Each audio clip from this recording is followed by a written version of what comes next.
Let me ask you a question. What are your thoughts on the Belt and Road Initiative? Well, for many, especially in the West, they believe that the Belt and Road Initiative, or the BRI, is a debt trap diplomacy created by China to make countries indebted to China.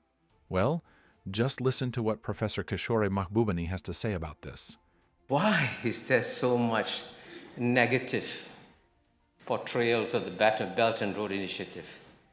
As the former Polish Deputy Prime Minister was saying, if you travel in the West, you mention Belt and Road, they say, oh, that's debt trap diplomacy.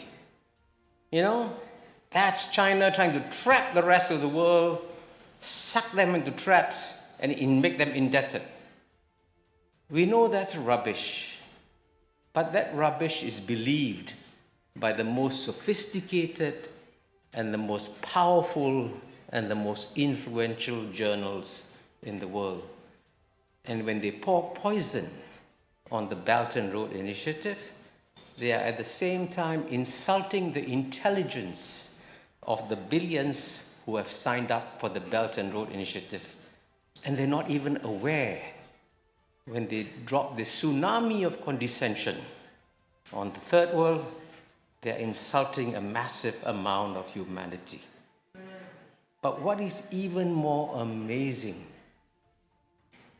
is that when they pour poison on this initiative, they're actually poisoning their own rice bowls.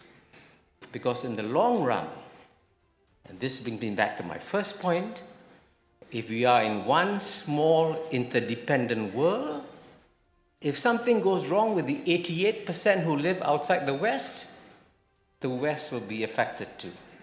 Again, the former Polish Deputy Prime Minister was dead right. When China invests in Africa, there are less migrants to Europe. Europe should send a thank you note to China. No thank you note from Europe. And that's the tragedy. Professor Kishore Mahbubani was right. The Belt and Road Initiative, BRI, is often portrayed as a debt trap diplomacy strategy by China, where it supposedly lures developing countries into unsustainable debt to gain leverage and control over their assets. But if you really dig into the details, this debt trap narrative doesn't quite hold up. Sure, there are a few high-profile cases that grab attention, but the bigger picture is far more complex, and in many instances the situation is more positive than it's made out to be. Let's start by examining where this idea comes from. The theory suggests that China offers massive loans to developing nations for infrastructure projects, knowing that these countries won't be able to repay them. When they default, China supposedly steps in and takes control of valuable assets like ports, highways, or railways.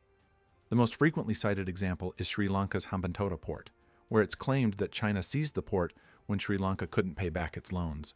However, here's the reality.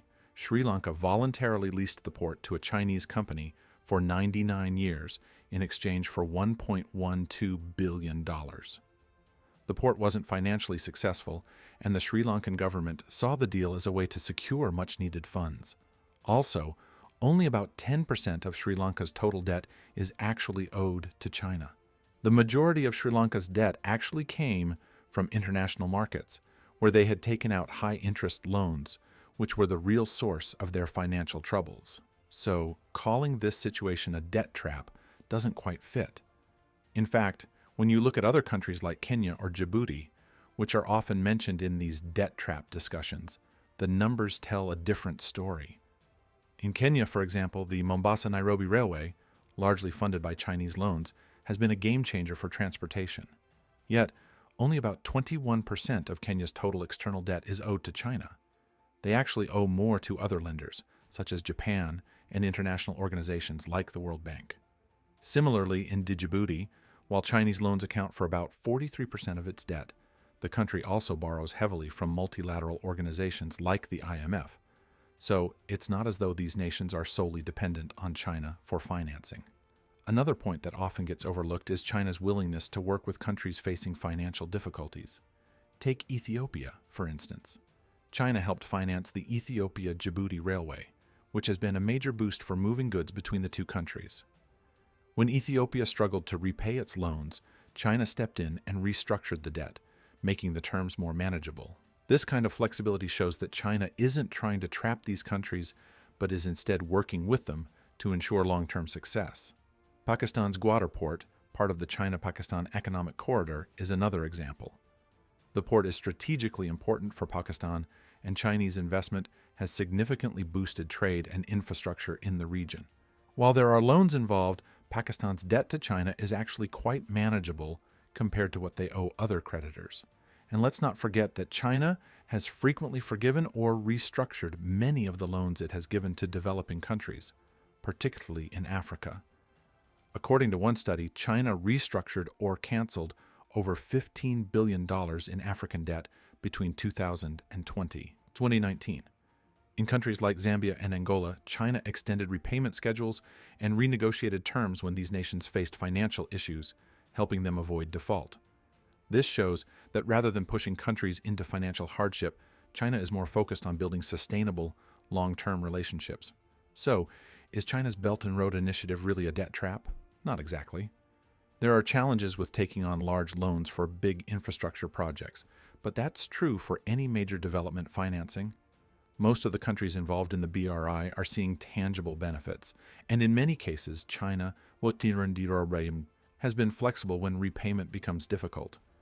Instead of being a financial trap, the BRI is more about building infrastructure and opening new trade routes that benefit both China and the participating countries. The debt trap narrative oversimplifies what's really happening and overlooks the positive impacts these projects are having worldwide. In the end, the Belt and Road Initiative is more than just a series of loans. It's about investing in global infrastructure, connecting previously isolated regions, and creating new opportunities for trade. Yes, there are risks, but calling it a debt trap doesn't capture the bigger picture. Many countries are experiencing long-term economic gains, and China, far from being a ruthless lender, has proven to be a partner willing to assist when times get tough.